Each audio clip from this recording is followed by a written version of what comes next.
খাসির কথা বলে কুকুরের মাংস বিক্রি নিয়ে তোলপাড় নওগাঁর ধামুরহাট ও জয়পুরহাটের আশপাশের এলাকা। অভিযোগ, এলাকার মাংস বিক্রেতা দুলু ও এন্তাজ এই অপকর্ম করে আসছিলেন। এ নিয়ে পুরো এলাকায় ক্ষোভ এবং চাঞ্চল্যের সৃষ্টি হয়েছে। জয়পুরহাট প্রতিনিধি SM শফিকুল ইসলাম এবং নওগাঁ প্রতিনিধি রতন ইসলামের তথ্য ছবিতে ডেস্ক রিপোর্ট। 72 ঘন্টা ময়েশ্চার লক সমৃদ্ধ লিলি বডি ওয়াশ শিয়া বাটারের গুডনেস স্কিন রিপেয়ার করে রাখে সফট ও গ্লোয়িং।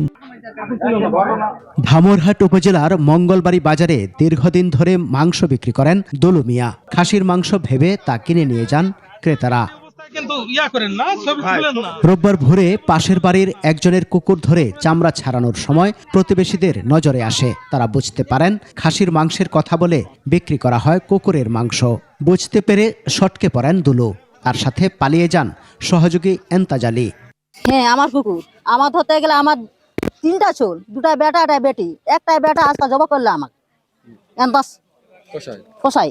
ঘটনা জানাজানি হলে এলাকায় চাঞ্চল্যের সৃষ্টি হয়। ঘটনাস্থল থেকে চামড়া ছাড়ানো কুকুর ও মাংস কাটার সরঞ্জাম জব্দ করা হয়। এ ঘটনায় ক্ষোভ প্রকাশ করেন এলাকাবাসী। আমরা ওর বাসায় থেকে একদম জবাইকৃত কুকুরের চামড়া, কুকুরের মাংস সবগুলো আমরা উদ্ধার করি।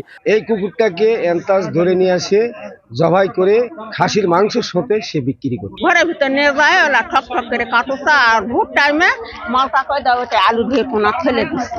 এন্তাজ নামে লোকটি এরকম কাজ করে, নিশা খায়। আরো শুনি এলাকায় আসে শুনতেছি বিভিন্ন পুকুরি আরো হারিয়ে গেছে এলাকা থেকে। যে এই যে ন্যাক্কারজনক ঘটনা, এই ঘটনার পুনরাবৃত্তি যেন না হয়। খবর পেয়ে ঘটনাস্থলে আসে পুলিশ।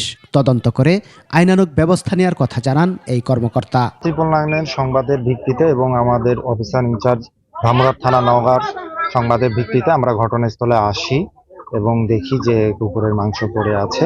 সেই মোতাবেক আমরা জব্দ তালিকা প্রস্তুত করি এবং তদন্তপূর্বক যে আইনের ব্যবস্থা নেওয়া উচিত সে অনুযায়ী আমরা ব্যবস্থা নেব। ঘটনায় জড়িতদের আইনের আওতায় আনার দাবি স্থানীয়দের। সমার ইসলাম, 21 টেলিভিশন।